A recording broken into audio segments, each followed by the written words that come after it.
What's up, y'all? AJ here. Today we have a men's physique pro, Thrill Wil.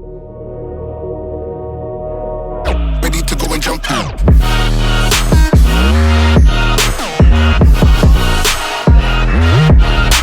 What's up, my brother? What's up, bro? What's going on? Appreciate you. Thank you for I having me. got you. I'm Will Harris, Thrill Wil on Instagram. Just from Stockton, California. Men's physique, bodybuilding, professional athlete, blue collar worker, super dad, all of that. But yeah, man, happy to be here.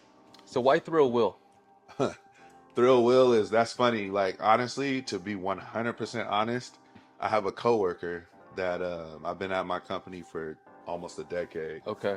And started there real young. I had a coworker that he's a DJ. That's a side thing. So Okay. he does turntable. He does side jobs and stuff like that. But he gives everybody in the department a nickname, right? Okay. He's been there for years, and he used to call me Thrill. Like from day one when he met me in my first year, he met me my first probably month at the company.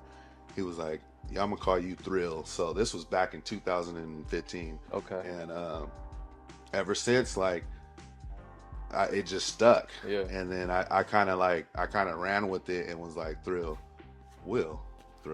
So a lot of people say Thrill Wil, so it's like, Okay. I laugh because it's like, you get the Southern Texas vibe, or the South vibe, but I just kind of roll with it because it was different. Really, it was just different, and I was like, that's what I'm gonna roll with, just to kind of like separate myself like from all the other people with the name Wil. Yeah. So Oh, there's a lot. yeah, so then that was just really it, man. Nothing really crazy behind it.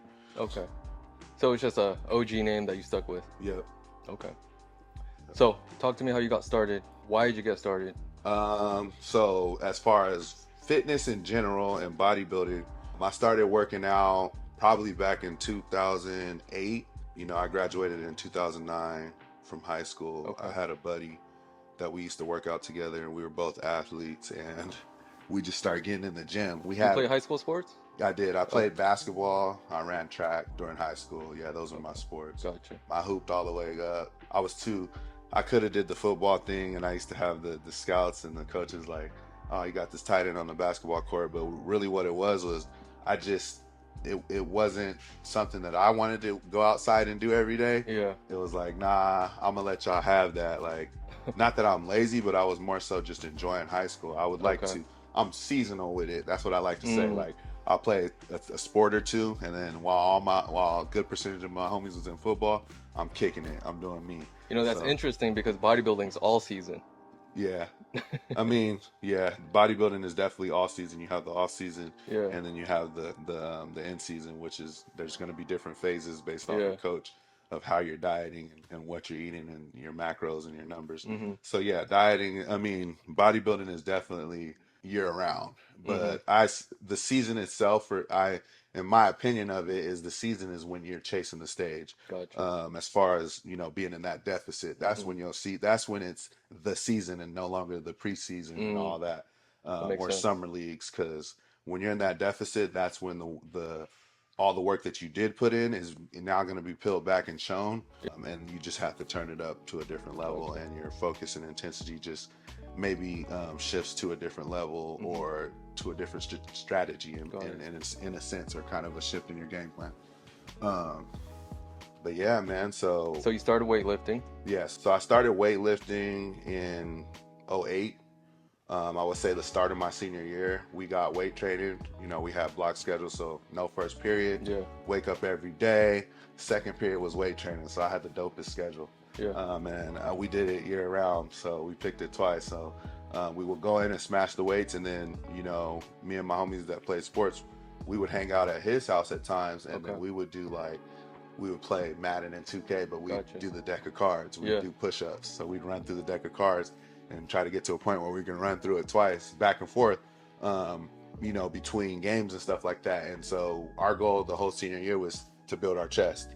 Like, it was just some weird goal. We wanted to be able to bench press heavy and build our chest. I'm probably 180, 190 pounds senior. I'm probably not even 6 foot yet, probably like 5'11". Okay. By the end of my senior year, those are probably my stats. And then, lifting 275 pounds for the first time, so that's probably where I ended. So you were my always senior year. competitive. Yeah, I definitely was competitive, but I had to. My competitiveness is intentional. Like, I have to enjoy what I'm doing to be competitive. So, like, obviously, I like bodybuilding and I like doing men's physique. Yeah. And it was the same thing with whatever sport I played or whatever, Okay. anything that I was doing in life. Like, if I enjoyed it, that's when the competitive comes out of you. Gotcha. You know what I mean? It could be something small with the Yeah. kids, but Especially if you're good at it. yeah. But yeah, if you're good at it, you know, that's going to probably drive you to another level. Yeah. It's really just where you're at mentally and your maturity wise. And then I think I've grown over the last few years, even because now you look at things like longevity. You know, you're not worried about getting everything fast. Yeah. You're not scared to fail. Yeah. You're not scared to collect the data because everybody's route's different and we're all meant to be different. So, you know, but sometimes, you know, things that you get fast aren't completely worth having. So the more work that you put in, and when you finally do cross that mountaintop, it's just a different feeling. And I think it's another life changer for people. So when they feel those successes or break through the other side of those goals they set out. So When did you start getting competitive with bodybuilding? So after the whole senior year, starting to hit the weights, started going to the gym probably by the end of senior year, maybe even, you know, I graduated at 17, maybe even 18. Yeah. And I'd work out anywhere from 3 to 4 days a week, like starting off. Like that was just my norm. I just enjoyed being in the gym. And did you have a program at all, or you're just going in? I didn't have no program. Okay. I didn't have no food program. Just a natural athlete in there, just hitting the weights. Okay. And the crazy thing is, even though I ate what I wanted, my metabolism was more on the younger side. You know, when you play sports and it's like, okay, we don't eat breakfast. You know what I mean? Okay, I'll eat lunch, and lunch ain't really lunch all the time. Sometimes it's a snack and Gatorade and this and that, or maybe you do have a good lunch and then you go all day and then you eat dinner. So when you're eating like that, I was staying lean like my whole life pretty much. And then I got into bodybuilding, and that's when in my off seasons I quickly learned that you have to operate differently because you gain faster, you have more water retention, you have a lot more muscle that you have built the longer that you and where did you learn all this? Well, that's when I started competing. So that aspect of it was when I actually started competing. So fast forward from all my 20s, pretty much. I think I was 28, and then I hired a coach. They're local. They're a couple, a figure pro and a classic physique pro. And when I started working with them, you know, they had their businesses in my city, and they would see me in the gym when I was younger, even when they were coming up before they had their businesses, and they always ask me in the gym like, you compete or you should compete. Like, it was like, man, this young kid, I'd be 22, 23, 25 in there throwing up 3 plates on the bench press, no spotter, just working out, just therapy, not talking to nobody. They always just say I'm smiling, but not talking to nobody, just chilling, doing me with my earphones on, like not worried about nothing. So for me, it was just therapeutic. Okay. It wasn't even about, it was about feeling good. Of course, we want to look good, you know what I mean? Don't get it twisted, but it was always just about having that moment to myself, you know what I mean? Did you know anything about aesthetics at that time, or you were just pushing weight? I knew a little bit because the reality of it is I started watching, before I started competing at 28, 29, I started watching bodybuilding like on a serious level around the time where I want to say when Phil Heath and Kai Green was kind of going at it. Okay. That's when I started watching. Gotcha. So Mens Physique and Classic probably been around since 2013, 2014, 2012, 2013. So when those divisions, I won't even say Classic might have been right after Mens Physique a year or so. But I want to say when I started watching those guys, like Sadiq was the guy. He was, I call it like pioneering, like Larry Bird and Magic with the NBA. When he was coming up with Mens Physique, with the guys like Jeremy Buendia, Brandon Hendrickson. Yeah, and Luck, and like the OGs that are still doing it, and some of the OGs that have been stopped doing it, that I even still know their names. But I just think that it was just a different time, and that's when I really got into watching bodybuilding. Is when those guys were kind of coming up. But I would even say Breon was probably running Classic, but it was even a little bit before him. Okay. So it was just a different era, but I do remember a lot of the big names in each division from like that 2000. I would say around the time I graduated high school is probably when I started staring at bodybuilding. So those early 2000 years was and up and then from those years you're gonna backdate and look a little bit and watch a little bit of the Arnold highlights, the Ronnie Coleman, the Lee Haney highlights, Flex Wheeler, and some of those guys. You're gonna see those highlights naturally, because they paved the way for these guys to be doing what they're doing. So from 2009 to now, that's about 15 years. Yeah, that's probably how long like I've been watching it. Oh, eight, Crazy. like I started staring at it. I actually, when you say aesthetics, I bought my first and probably last ebook ever, which is hella funny to me. But I bought Kai Green's ebook, and I would have it in my iBook, save it to my iPhone, open it up, and I'd commute. You know, an hour and a half every morning when I first started for my company. I'd leave extra early to beat traffic, meet my cousin, and we'd hit the gym. And I would use Kai Green's workouts in that ebook to get better. Didn't even really understand like the puzzle pieces he was putting together, but I remember getting to leg day every time, and I was just in pain after every leg day when I was doing his ebook. So it was hella funny. Yeah. But it was some good workouts in there, and it just teaches you. You're doing a program, so it does teach you like the structure of it. You see what I'm saying? So I feel like I've always had the structure of the consistency of going into the gym week in and week out. Foundation. I just did, the foundation. I just didn't know the nutrition. I didn't know the food. Yeah. And I wasn't tripping because I wasn't worried about competing. So when I got with my local coaches, you know, I sent my significant other over there. She had got in shape. They was like, no, we need him now. And then I got with them. 2 weeks went by. They was trying to get me to compete. I had did a detox, and I'd lost like 14 pounds in 5 days. They actually cut the detox short. It was like, yeah, we were going to do 7, but you losing too much weight too fast. All it was I stopped eating processed food for 1 week, no alcohol for 1 week, water, coffee, green drinks, and fish. It was like and cucumbers and hummus. It was like a 5 meal, very low caloric, like a death type of meal plan where you really just hella hungry. And then lost like 15 pounds, and then we start prepping. Actually, we started debating about it, and I held that weight for a bit, and then we started prepping, and then I did my first competition in 2019. Okay. So yeah. And how many amateur shows did you do before you turned pro? I did 2 amateur competitions. Back in 2019, I did Governor's Cup at Spectrums. Spectrums out in Sacramento. Yeah. I think Sandy was judging at that time, I'm pretty sure. So, you know, you got Noel and John Thuman over there that runs that sanction. I took first place in it was my first show. I didn't know what to expect. I didn't even know if I was going to be doing this. I took first place in True Novice, and Open in my class.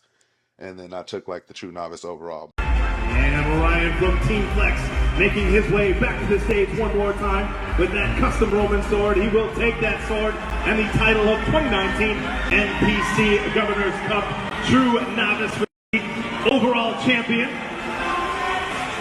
And bring it to your winner, number 105, Wilfred Harris.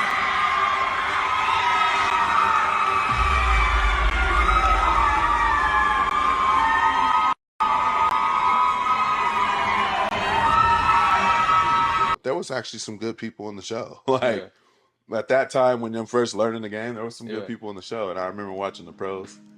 So fast forward to I did another one a few months later. That was March 30th. I think that was the day before Nipsey Hussle died. I remember, I'll never forget, in 2019. And then in June, we went to Santa Clara by Great America and by the Niner Stadium. We went to the convention center right across the street. Did San Jose Championships, and then I just did Open, and then I took the overall basically. So I qualified twice for nationals back to back, but I took the overall, and then it was like, oh, we should do nationals, and in my head I was like, I'm one of them people where like I don't care about going fast to try to go fast. I like to go at my pace. And I was like, nah, next year.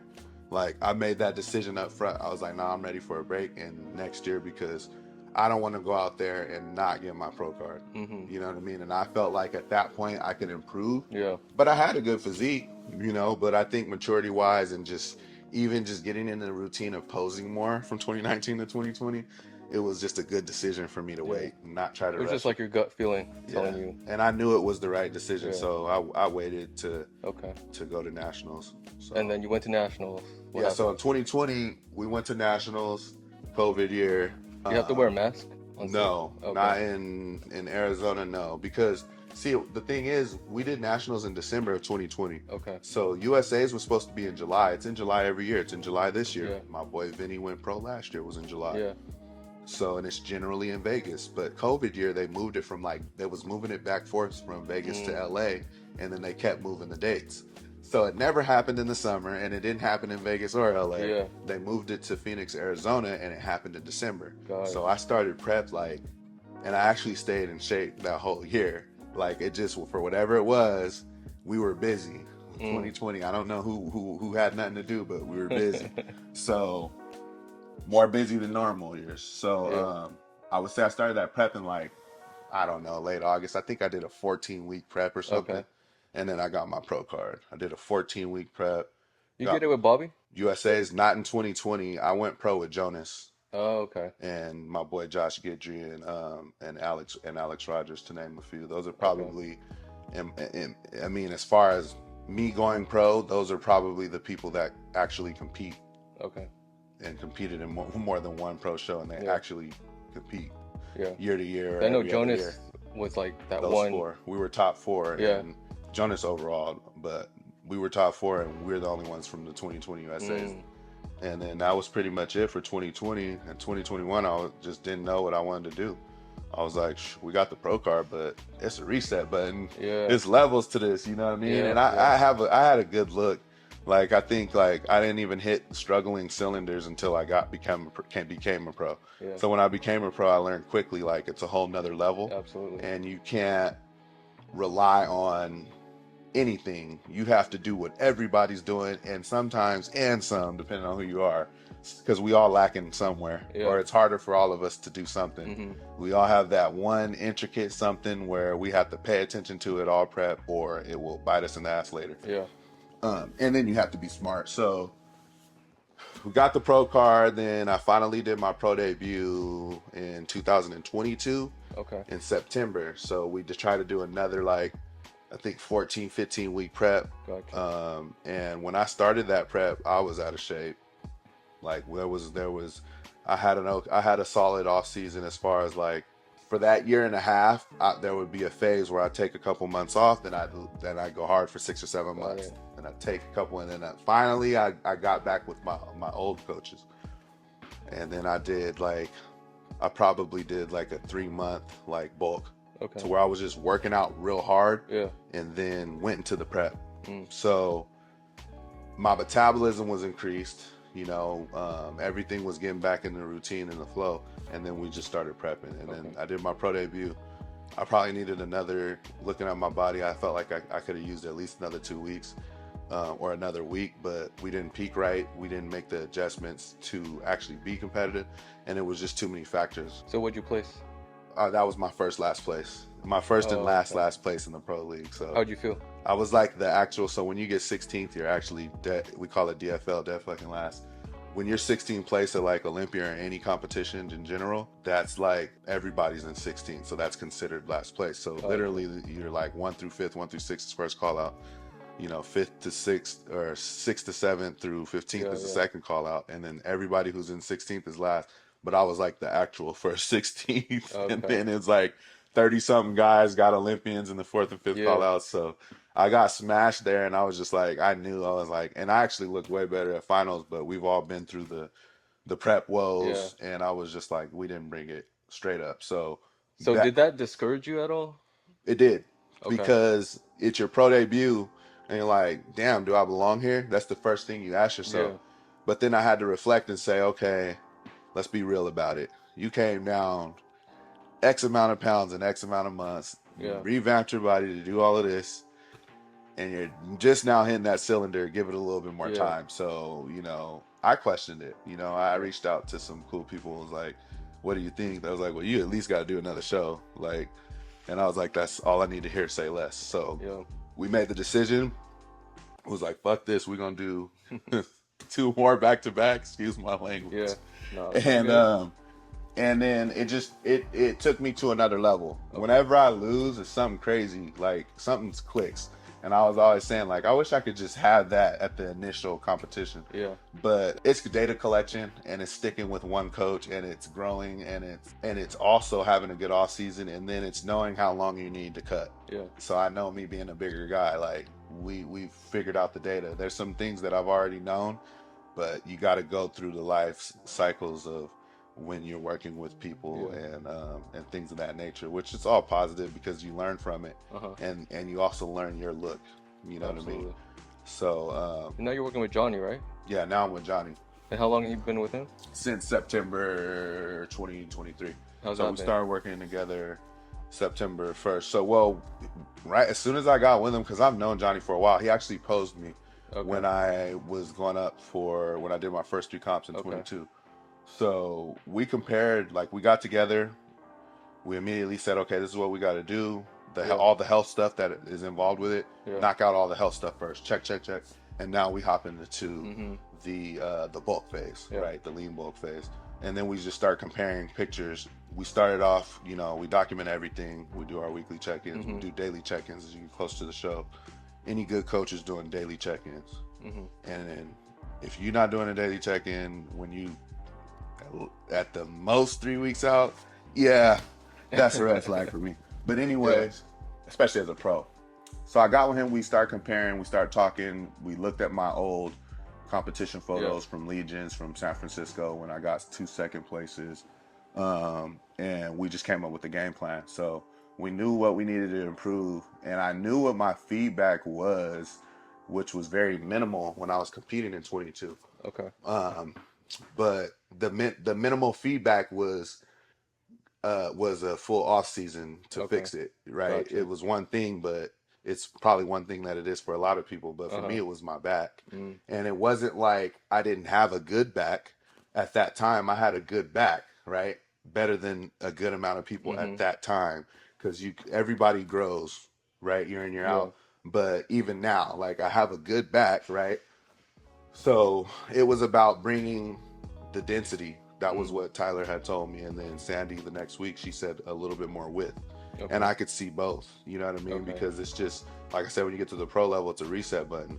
So now you've changed your program. Oh yeah, the program from the program at every level and every phase of every season that I was competing pretty much changed for sure. So to say the least. So yeah. So like you have to work on your back being wider. So do you add a lot more width training on your back now? Absolutely. Yeah. Nice. Good. Fuck. Yeah, we have a program and we address those things. We have our set days, and back is one of the areas where I do work it out 2 times a week. So I do have a density day and a width. Is that the same amount as last time, or did you increase it? When I was with my old coach, I was working out back twice a week as well. Okay. Yeah, for sure. But I just think the style in which we work out is different, and we also log in the off season and in our different phases of the off season. We log our workouts, so that really ensures that you're making actual progress. And then when you're not, you're just maintaining those heavy numbers, but you're just focused on grilling and grinding those areas to really just bring everything out. Yeah. Because we're close. So I just figure, if you follow the plan consistently, you can't go wrong. You're gonna get better. You can't. So that's the thing. You have to collect data. That's what bodybuilding is. Yeah. On a competitive level. Yeah, absolutely, because if you collect the data from the end, but it's good to compete because different judges may say different things. You want to chase credibility. People know who those top judges are. They know who those popular judges are that has a lot of sanctions and a lot of shows. And then who kind of like does some here and there. But you take it as collective information and you use it. You use all of it. And I really believe in your off season, you attack those weaknesses. And you go hard on that. If a judge tells you, like, I have an area where a judge tells me don't hit it at all, ever. So if there's an area where a judge tells you to do or don't do, that's what your plan needs to be based off of. Okay. So that's probably the one time that I'm going to go against anything programming is when it comes to the professional league judges. Gotcha. So if I have a program and it has a workout for an area I'm not supposed to lift, I won't touch it, period. Yeah, gotcha. But other than that, it's pretty much by the book. Got it. So and then just keep grinding out and growing. So what's the plan now? Like, what's the future? I'm not one of those people that really look too far forward as Okay. far as like, oh, I'm gonna get this and I'm gonna do that and I'm gonna do this, because the problem with that is people have so high of expectation, Mm-hmm. and that if they don't meet it by a certain deadline, they get discouraged. Yeah. And I'm in it for the marathon. Yeah. See what I'm saying? So So you go by show by show. I take life one day at a time. I'm at Okay. my best when I dissect the day. That's it. So That's it. unless it's peak weeks coming up, there's no point for me to forward plan Yeah. too much outside of my normal life stuff, which Yeah. still gets planned week to week. But I just think that the biggest factor is joy.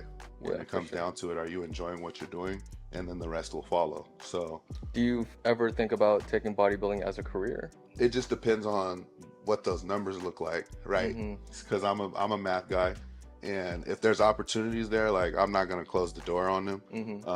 I'm always welcoming opportunities, but at the same time, like, I have things going on my own as well, where it would have to be like beneficial in a sense of me leaving what I'm doing for that, but I would do both. Mm-hmm. You know what I'm saying? And you can do both. People do both. Yeah, So for sure. that's the only route. I mean, irregardless, I'd be doing both. Yeah. I'd balance it out, because I'm not gonna give away, my career, but I'm also not gonna give away bodybuilding. So the same way I'm working my career and prepping, Mm-hmm. it would be the same energy and doing something on the business side of it. But as far as doing things, in business with it, I could see it happening in the future. Well, there's more to balance too because you have a family, Yep. right? Yeah, and they're just getting older and older. I got a 14-year-old and a Yeah. 9-year-old, and my 8th grader just graduated. So, shoot, I'm taking him to football practice later. He's Yeah. already in summer football practice, tryouts, or whatever they call it, conditioning, and he'll be starting 9th grade. So, That's crazy. yeah, I mean, life's rolling, but So you busy doing is good. bodybuilding, has that influenced your family in such a positive way? Yeah, it makes everybody in the house consistent. Okay. Even my youngest, he plays AAU basketball. He takes time off here and there. He's 9, so I don't put no pressure on him. It's when he wants a break, he's very vocal about it because he's Scorpio. But when he doesn't want a break, he'll let me know too. Okay. He's like, I'm ready. So he'll probably be back in actually in a couple months. We'll probably sign him up. Does it add a lot of structure within your family now that the fact that you bodybuild and you have to be on a structure? Yeah, it's just automatic, because Yeah. no matter what, when I get off work, like, I'm already in dad mode. Like, Okay. it's like I gotta wake up early and knock out cardio. I don't have no choice. Yeah. And then based off my work day, I can see what time I'm gonna fit in the gym Yeah. and things of that nature. But I'm in dad mode because kids got sports, they got homework, they Yeah. got dinner, they got Absolutely. their stuff. But it's easier with boys, and they're a little bit older now. Mm-hmm. So I actually think it's better for me now because they're older. So Yeah, a little bit more leeway. yeah, so for the people who have young children and do it, I super applaud them. That means they want it bad, because it takes more attention with them. Yeah. And I feel like they need you more as far as just the affection and just the energy. I feel like as they get older, they have their own personalities, and they tend to venture off and Yeah. do them a little bit more, have their own Well, agendas. especially when they're so young, that's the sensitive aspect of their growing up, Right. right? Because they remember how much you were there for them. Right, absolutely. It's different when you were 20 compared to now that you're 30. You Right. wanted to speed it up when you're a kid, and I feel like as you get older, you want to slow it down. That's what I'm saying. Because my dad used to have this. He has, whoever you're closest, the parent you're closest to, you always hear their voice. Yeah. My dad, he was that person for me, and he always used to say, slow down. He used to always tell me in life when I was young growing up, I used to try to do things so fast Yeah. that he said, when you do it right the first time, you won't have to do it again. So he always used to preach slow down, like walk around saying, I'm forgetting this or you're doing that wrong. That's just because you're moving fast. And I always move fast. I'm like 70-80% of the time, my movement is just, I'm out of here. Just go. Yeah, I got stuff to do. Yeah. And I just want to check boxes. Yeah. If I have boxes to check, I can't put it off to tomorrow. And that's any aspect of life. So then I end up having this huge agenda day to day. Yeah. But I always tell people I'd rather be busy than to not be busy. Yeah. So, we just take it day by day, bro, and Yeah. just keep pushing. For sure. So, how do you feel? How do you feel telling your story? Oh, I feel good, man. It's chill. I'm just chilling. Yeah. Like I said, I'm regular, bro. I'm boring. So, I'm just out here chasing goals right now. But shit, growing up in Stockton, California, It was just more of the as long as I succeed mentality, you know, then I'm gonna be all right. Because you can go many routes. Coming where we come from, there's a lot of choices that have to be made. You know, I've grown up around it all different categories of people. So you see a lot from a lot of different angles, good and bad. Absolutely. So I feel like book smart and street smart. Like I got a little bit of both of those. So I feel like that's how you be successful. You yeah, have to have some street smarts. absolutely. And then it's just seeing things for what they are. You know what I mean? Seeing things for what they truly are. And not what I tell people is, you know, when just like bodybuilding, like your environment is everything. Having a peaceful environment, Supportive environment. Support is everything. Those are situations that you'll thrive in, and just not expanding energy. I'm huge on that. When I talk to people that I feel like I'm being a counselor, like, you're expanding too much energy into this. You know what I mean? How is it relevant? You mean in a sense where you're spreading yourself too thin?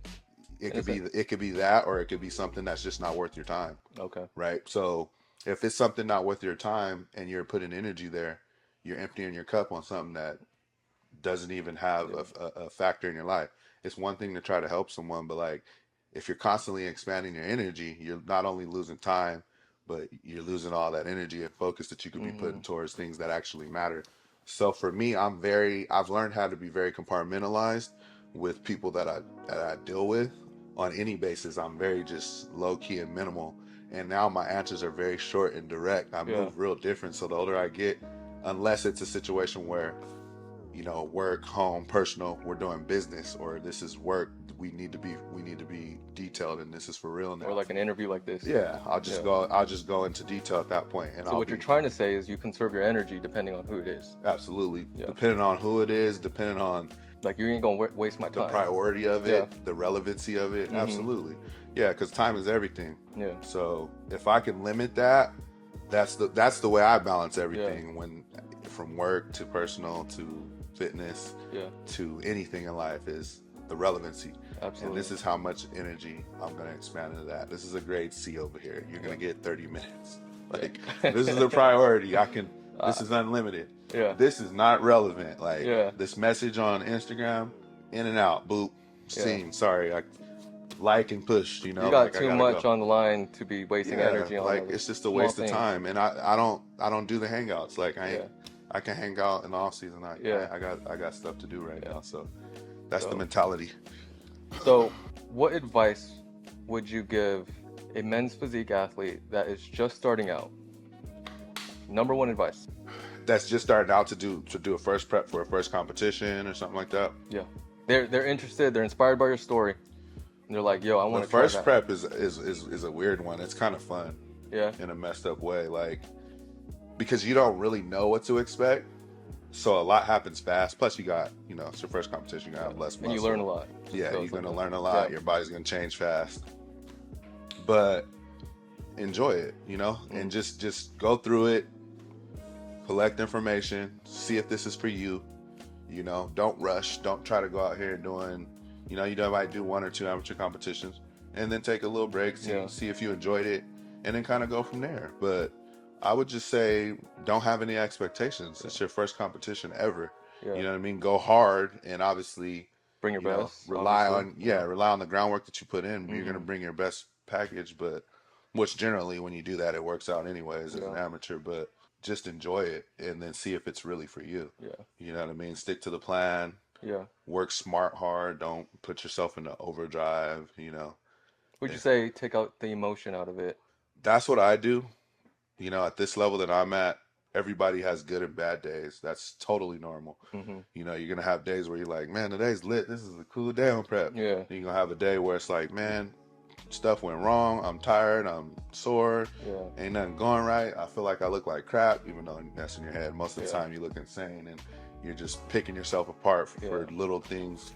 But those things happen. You just have to continue to press on. You have to continue to press on. Gotcha. And that's how you can become pro. If you continue following that. As far as becoming a pro, I mean, that's a different aspect. I'm not even going to sit here in front. When you're an amateur and you're doing competitions, it's one thing. Oh, I'm here to enjoy it, this and that. And then there's people that are actually doing the groundwork and they're chasing that pro card, but getting a pro card ain't easy. Yeah. And some may think it's timing, this and that. You never know who's showing up. So all you can do is control coming with your best. Yeah. And leaving it all out there, because getting a pro card is not easy. Like it doesn't matter the division, and I'll even say some divisions are so deep with the numbers that it's actually harder, especially depending on the competition and the layout, how many pro cards they're giving out and all that. So demographic, who's judging, but ultimately wherever you go, you have to come with it, especially at that level, because if you slip, you're not getting that pro card. And some people just don't got it. There just was a few people that were better than you that day. And it is what it is. I've known people that chase their pro card for 5 or 10 years. I'm like, I would have hung it up.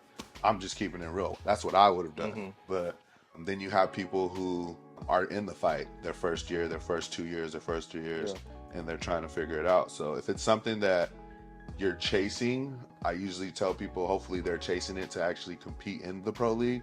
Because then for me, it's like, what's the point? Yeah. It doesn't mean you have to get out here and do 20,000 competitions, do 40 competitions in 5 years, but I do think you should test the waters. You should do a pro show or 2 or 3 and see if it's for you. See if it's for you, or do a pro show or 2. And if you were hitting, get the feedback and then see what your feedback is and then go work on it. I feel like one thing that people miss when they're posing is their pace. So in the routine, I feel like you should have solid pace, but you should know when to be still. Some people overly move, like they do too much, or they move very, very fast. Okay. And I feel like the fast movement really takes away from the judges viewing your physique, and it also takes away from you showing confidence.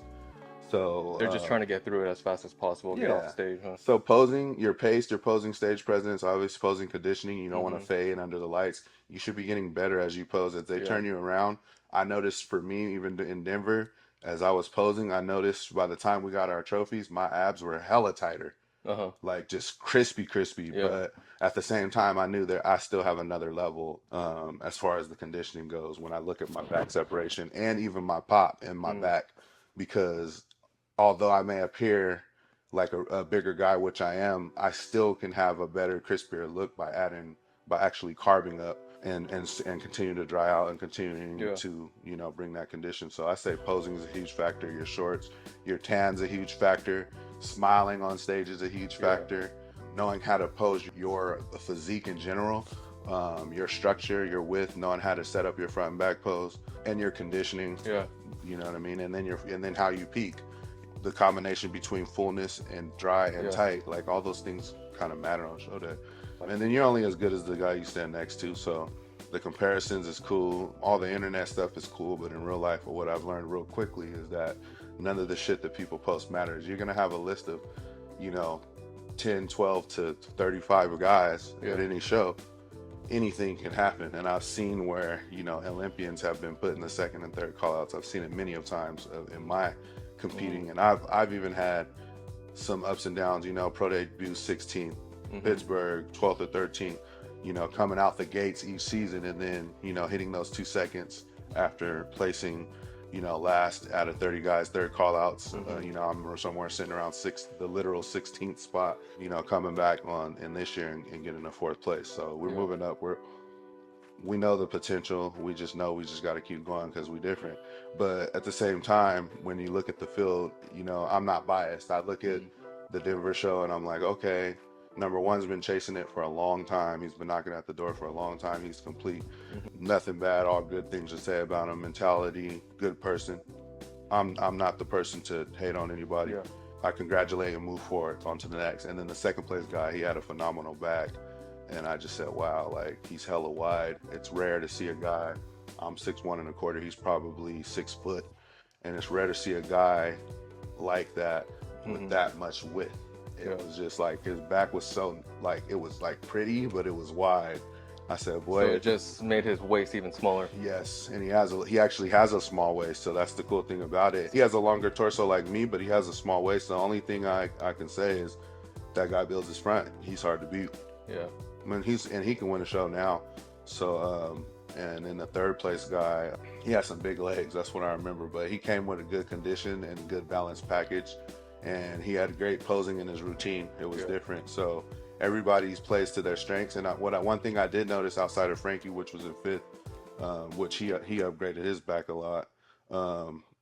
1 through 4 and number 6, we all had something in common. Yeah. None of us, it wasn't our first show. Everybody else in the lineup, it was their first show of the season. So that I'm collecting data. I'm like, okay, they're watching who's competing. Yeah. They also can see who looks good. They're not blind. What's your thoughts on them looking So at what you're momentum. doing outside competing? I think they watch. They may not say nothing. You may get an occasional like. Like I've got likes from people who are sanctioned production owners or judges. I've gotten, likes from them. It's just the fitness community. You see a big name I don't like your picture or something, or send you a message. I don't go crazy over it. At the end of the day, we're all human. Like, Yeah. We all know that there's people out in this world that look good or epic or insane or have the potential or whatever it may be. But yeah, I don't go crazy when those things happen, because I also have a future lens where I see myself like actually knowing some of these people. So, but it is cool when they're liking your pictures and you're on the come up. It is motivation, because it'll happen with like a big time bodybuilder or fitness enthusiast. Like I've had people like Michael Heron liking my posts, and those things happen, but it's not nothing to make you go, oh my God. It's more of a, okay, like somebody's watching. Like that's pretty cool. Do you think your follower count matters for your placement? No, I don't think the internet has anything to do with placements. Matter of fact, I know, because my rookie season, I had barely any. You know what I mean? I don't really chase those. And I got second place twice. I might have not even had 2,000 followers at the time. So I really believe that they judge the best body on that day, and they don't judge what they represent.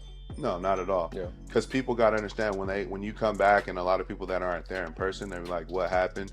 A lot of people got to understand with the sport, whatever you're seeing on the internet or in pictures, or even just your lack of the knowledge of the sport, you're not going to understand the judging criteria and why they make the decisions that they make. There's going to be times where there's split decisions between the first and second place, and apples and oranges, right? But when somebody gets a place and you're like, well, I thought you looked better. Well, yeah, you could have thought that. And maybe that person did look better, but they had this one area where the judges saw that was holding them back from getting a higher placing or that win. Because you gotta think, when you're a judge, you're not gonna look at what people have. You'll be there all day. They're gonna look at the body and say, what holes do they have? What do they not have? You know what I mean? Who's missing a body part? Okay, this person's missing 3 body parts, but their conditioning is amazing. This person's missing 1 body part. They're full. Their conditioning is solid, could be better. This person is missing 1 body part, but they're full, they're tight, they have everything. Yes, they can improve upon in this area, but everything else is pretty much perfect, including their posing, stage presence, impact. That person's going to win, because they're checking more of the boxes. So that's how they see it, and they think it's, who's the most complete. So then again, looking at even in like bikini with the women, who has more holes, you know what I mean? And then comparing, when you put them next to each other, that's when those things get more exposed. You can also say, like in my division, I know when they turn us around to the back even more, you can't hide it. You can't pose in an angle. Your waist, they'll look at, if you just look at everybody's waist under their mid back and go waist, and you go tiny, boxy tight, like, and then you'll start seeing people get moved around. I know factually, like, the waist is one where it can hurt some people. So yeah, if you're it helps you in every division, but definitely in men's physique, you definitely are at a disadvantage if you have a wider waist. The only thing you can really do is try to, I guess, widen your quad sweep maybe, and get your lats bigger to make your waist look smaller. But what would you say, people with a boxy waist, this sport's not for them? I mean, or at least this class. And it really depends. Like, for a lot of people, there are some people that make so many improvements to where if they have the good structure, it makes sense. And then there's some people that are really strong in certain areas of the sport, and they look so extreme when it comes to conditioning, and may have, like, I have friends that they're extreme with the conditioning, and they have like super dope back, like crazy separation. Like, it's crazy, but everybody has their flaws. They may not have the best front, but fucking the back is world class, and the conditioning is world class. Like, they're in a whole different division. So that is a separator. That person's always going to be in the conversation, and they're going to win That shows. might carry them. They're going to win shows every year. It's going to get them to the O for Yeah. sure. So, but for the people with the bigger waist that haven't made it to the stage, I mean, it may be harder for them, but anybody can win a show if they come in at their best and they're the best that day. There's been guys with wider waist per se, but I will say definitely if I'm a judge and I'm looking at judging some top athletes, that would come into play. Oh, for sure. Is there any men's physique pros that you know that have, say, a wide waist? For sure. I mean, I'm not going to name names, No, for but sure. I've been watching the competitions week to week or watching some of the highlights, and I can even see some dope athletes that have wider waists where they're fiddling in that first call out or the top of the second and the first call out. And I think that that's one thing that hurts them, especially if you're not super wide. It's just not, I mean, when you think about it, it's just like if you're not super wide and your waist is a little wide, you don't have the V taper. Yeah. So yeah, that's going to be a huge factor at the end of the day. People play the long game too. There's 10,000 ways to get the same result, but the more consistent and intentional you are, I think the progress is faster, especially if you got a good coach and you're taking the right steps. So, but what people also have to understand is there's people out here that are Olympians that got their pro card and became Olympians shortly after, but they don't understand that those same people have been bodybuilding for 10 years versus Will's 5, you know, or 4.5 or whatever it may be. So time is a factor. So the longer you do something, the more you're gonna complete that package or silhouette that package into whatever the criteria of that division is. So yeah, it's just time. And a lot of people want things fast, and you know, when you hear all the motivational speakers and, you know, the Eric Thomas, the David Goggins, the Arnolds, the Tim Grovers, you know, all the successful people, the Jordan, the Brons, the Currys, they all got one thing in common: sacrifice. And you have to be consistent. Showing up. You have to be consistent and showing up every day and not being afraid to fail. They've all failed multiple times. Well, I mean, the formula is there. The formula is there. The formula is inside of failing. That's it. That's the only way you're gonna. But people don't want to do it. No. That's it. And you keep knocking, and if you get a little closer and a little closer, and you learn, you're gonna learn. A lot of times people think it's like this drastic, oh, I didn't know. This is really what it is. It's really as simple as this. So next time you approach it, you'll start off with this and not that. And so it's just keep going. So you know what they say? They say if you fail 1,000 times, you may hit that overnight success that next day. Right. That's true. You know? That's true. I agree. I definitely agree. Yeah, man. I'm looking forward to documenting your story even further, because this is a never-ending story that's going to be told. So this is the first chapter that, you know, we tell your foundation. Right. Now that people know your foundation, we can build from it. Right? Because you can't write a book without the foundation. Absolutely. Now we got to keep this going. Yep. Right? So that's why I'm applying pressure this year too. So, you know, you know the vibe and the plan. I see you're being more active on social media now. That's dope. I'm trying, you know. For me, it's like I'm not worried about being seen. Like I do this for real life. Like I'm just chilling, you know. But at the same time, I understand it. Like I'm not privy to it. You're leaving opportunities on the table. So I think the more you do things and get comfortable and used to it, it's whatever. Yeah. And I think that I'm just trying to balance it out because I'm also focused on my season. You know, I got a handful of competitions. Yeah. We're just gonna go until we busy man until we strike. But yeah, man. But life's good, man, and I'm actually enjoying this season. So you know, even with the failures, you know, or the progressions, doesn't even matter which round. We're on round 3, you know, and then we got 4 and 5 coming. We just keep going. We gotta see those failures as data. We enjoy it. Well, I was told by an Olympian himself, he's like, "This is not failure, bro. This is data collection." He said, "You can't even look at it like that in this game." And so, when he said that, and you know, there's some good people in this league. You get some positive feedback, but you also gotta trust yourself and know, like, you know, when you're hitting that cylinder, and we're getting real close, real close to hitting that cylinder, and then we just keep going. You know what I mean? As long as you just stay in the fight, you're going to continue to get better. There's just no way you don't get better if you keep going. So there it is.